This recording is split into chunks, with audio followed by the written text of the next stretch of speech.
using Divi, which is a WordPress theme, and I want to embed a picture from Google, so one of these pictures, into my website. So let's pop it here under content. So I'm just going to click on the editor. Now there should be always a visual side and a text editor side. So if I press that one, it is normally the code side of things. This one doesn't look any different. If I look at this one, because it's a heading, you'll notice it's H1. Sometimes in paragraphs it just doesn't matter if it's just like assumed. So in here I am going to paste this code. So this is the code to put an image from a URL, and you'd put your URL link in here. So what I would do is say I want this one. So I'll click here, and I'm on a Mac, so I'm just going to right click it, which is control click, and press it inspect. Another way to get there is to say view developer. You can inspect elements or developer tools, and it comes across here as well. So that's another way to do it. So I'll do that again. So control click inspect. Okay, so I want to get this picture here. So this inspects all the elements of the website, and when I hover over the top, that's the bit of code that it's grabbing. So let's have a look. Sometimes it takes a minute to find what you're looking for, but I'm looking for something that will be long, a long bit of code, because it's of the picture. So it's inside the body somewhere. Let's have a look.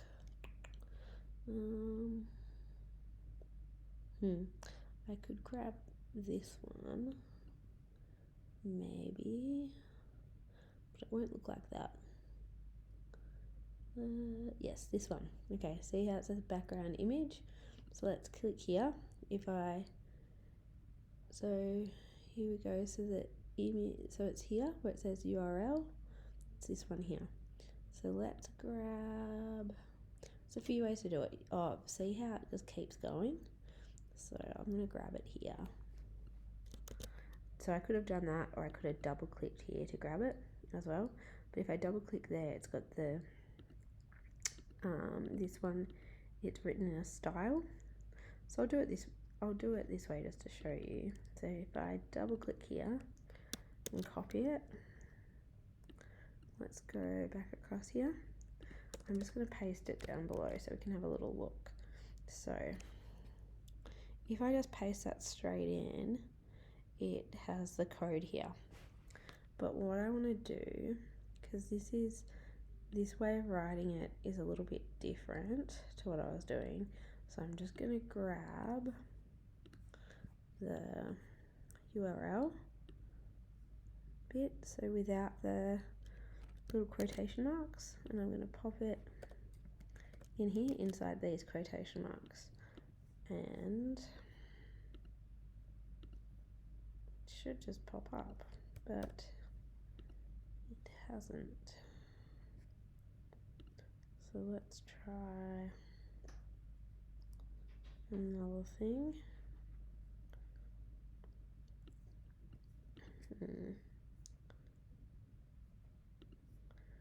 Let's try.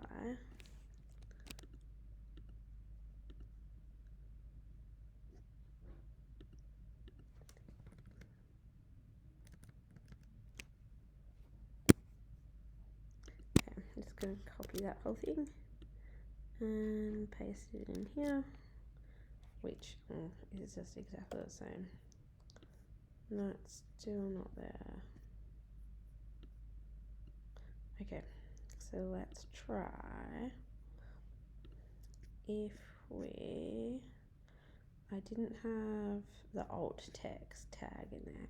So if you look at this one, I did it before. And it has this little bit at the end. So let's try popping that in and see. It shouldn't make a difference, but maybe it is making a difference. Oh, there it is. Oops. Okay. So it looks like it worked. It just took me a second to see it. Alright. So, but look how it's really tiny. So let's go back in there. Okay, so anyway, that alt text bit, I'll chuck that in anyway. So I just put it in here. So that's if that image is missing, that little word pops up. So it can't hurt with the SEO to put it in. So let's say because it's under content, let's say create website content. It's meant to be a description of the picture, but I want it for SEO to describe more some of my keywords. So if I look back in here, there should be a width and a height section. So I'm just going to make it bigger. So let's just double it to start. So 400 and height, let's say 200. There we go. I'm going to go a little bit bigger though. 300. There we go. That's better. Let's maybe even 400. No. Oh, because the width is that max. So let's go 500 in the mix. Yeah. Width. Okay. And let's see what it does. Yes. So it's still responsive here with the mobile view. There we go. So that's how I grabbed it, the URL from my Google My Business picture and embedded it into my website.